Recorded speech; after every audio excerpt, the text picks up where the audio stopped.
안녕하세요, 여러분.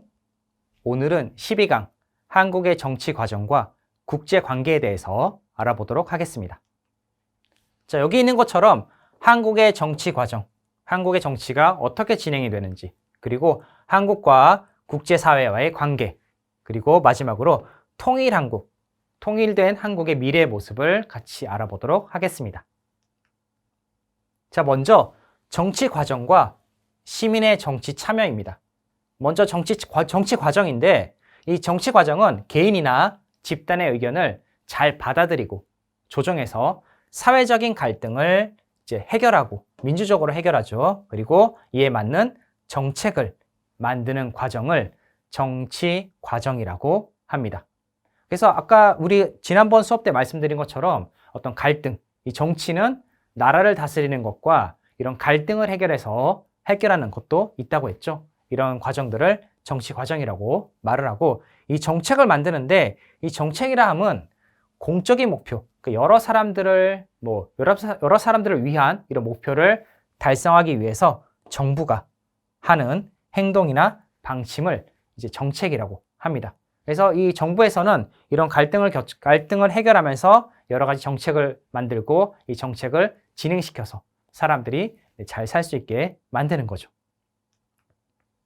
다음은 시민의 정치 참여. 시민들은 어떻게 정치에 참여하는지를 한번 알아보겠습니다. 여기는 4가지가 있는데요. 첫 번째는 여론입니다. 이 여론이라는 말은 국민의 다수의 공통된 의견이라는 뜻입니다. 그러니까 여러 사람들, 많은 사람들의 의견이 되겠죠. 그래서 이 많은 사람들의 의견을 정부가 귀를 기울여 잘 듣고 이에 맞는 정책을 만들게 됩니다. 두 번째는 선거입니다. 선거는 우리가 전 수업 때도 말씀드렸죠. 기본적인 정치 참여 방법입니다. 가장 기본적입니다. 그래서 민주주의에서 가장 기본적인 정치 참여 방법이 되고, 대표자를 선출하거나 아니면 직접 직접 선거에 나가서 이제 후보자가 돼서 선거에 참여할 수 있는 게 이제 선거가 되겠죠. 그리고 다음은 집회와 시위입니다. 이 집회와 시위는 다른 사람들에게 자신의 의견이나 주장을 직접 알리는 겁니다. 그러니까 밖으로 나가서 사람들에게 내 생각은 이렇다, 우리의 주장은 이렇다라고 알리는 것들이 집회와 시위가 되겠습니다. 네 번째는 이제 언론인데요. 이 언론은 신문, 텔레비전, 그리고 인터넷 등을 이용해서 사람들의 관심을 모으고 자신의 의견을 알리는 것을 말합니다. 그러니까 집회 시위는 직접 밖으로 나가서 알리는 것이고, 언론은 이런 신문이나 TV, 인터넷과 같은 매체를 이용해서 자신의 의견을 알리는 것이 되겠죠. 이러한 방법을 통해서 시민들이 정치에 참여할 수 있습니다. 한국의 국제관계를 알아보기 전에 한국의 분단 현실을 먼저 아셔야 됩니다. 분단이라는 건 이제 나누다라는 뜻이죠. 그래서 한국이 이렇게 지도가 이렇게 있으면 이렇게 나누어져 있죠. 위쪽은 이제 북한, 보통 이렇게 부르고 아래쪽은 남한이라고 부릅니다. 그래서 이 분단 현실을 한번 알아보도록 하겠습니다.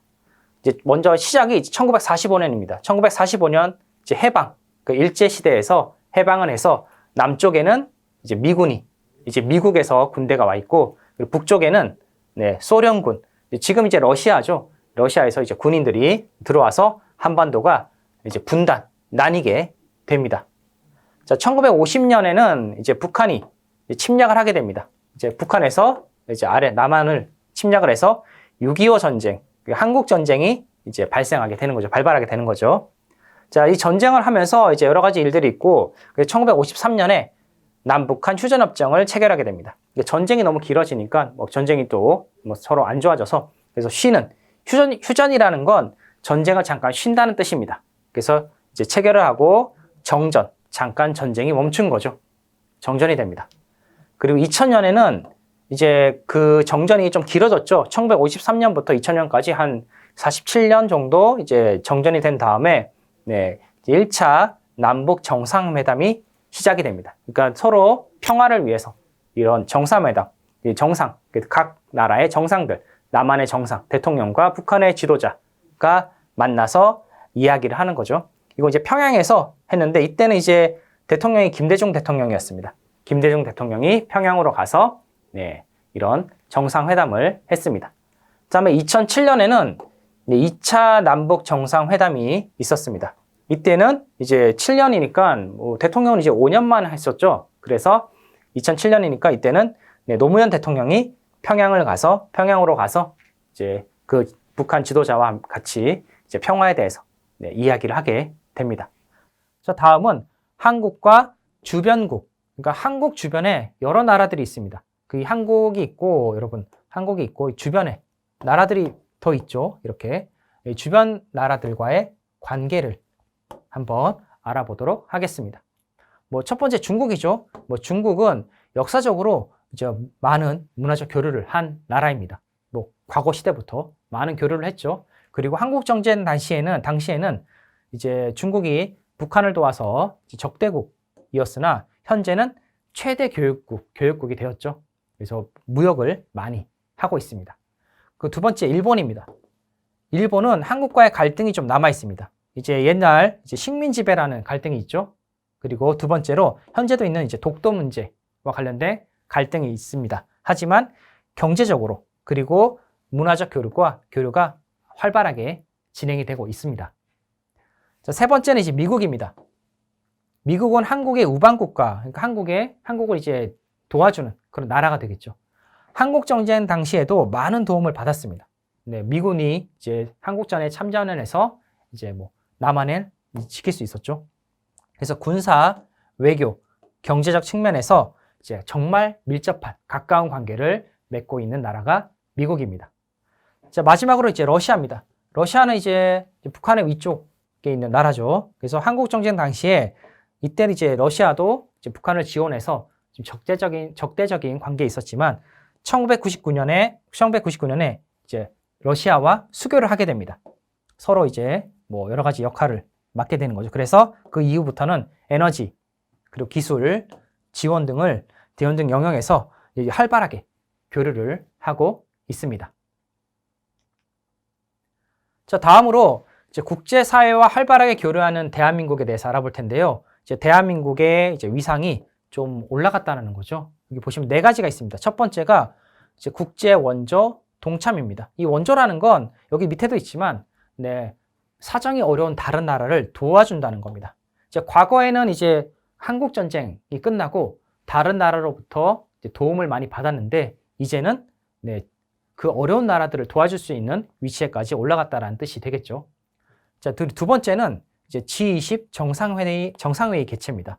세계적으로 영향력이 큰 나라들이 모여 있는 게 G20인데 이 나라들의 정상들, 그러니까 한국으로 치면 대통령들이 되겠죠. 이 대통령들이 서울에 모여서 회의를 개최하게 되기도 했습니다. 자, 세 번째는 이제 평화유지군 활동입니다.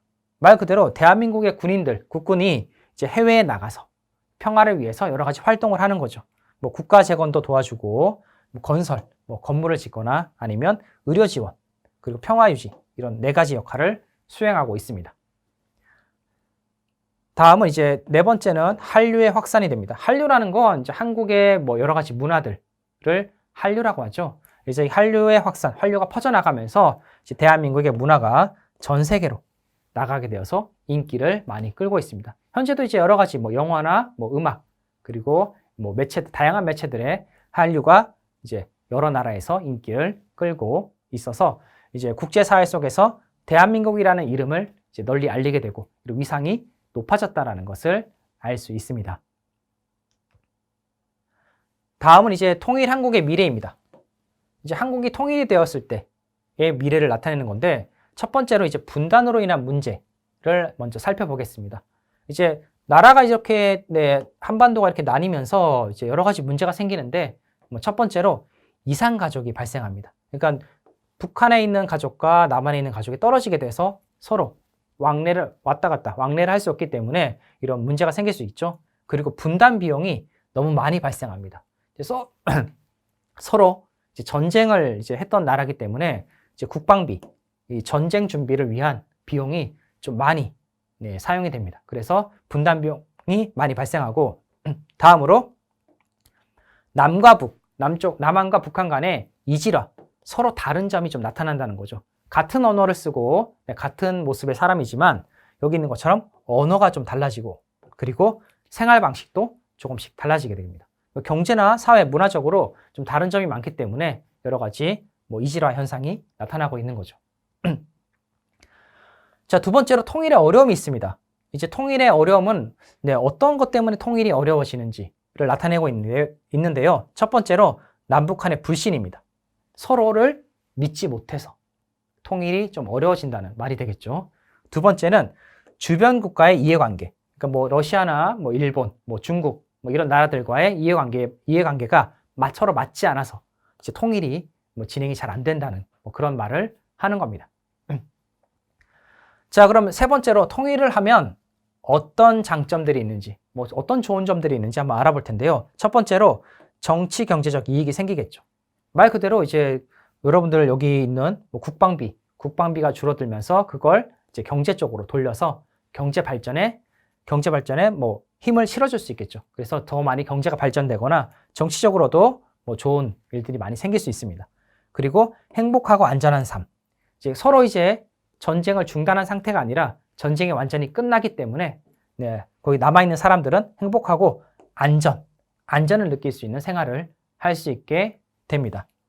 마지막으로 공동체의 정체성 회복. 그러니까 하나의 민족, 그러니까 남한과 북한이 이제 하나의 민족으로서 느낄 수 있는 정체성을 다시 회복하니까 서로 이질화되었던 언어나 생활 방식도 비슷하게 맞춰지면서 이제 이런 것들이 이제 통일로 인한 장점이 될 수 있습니다.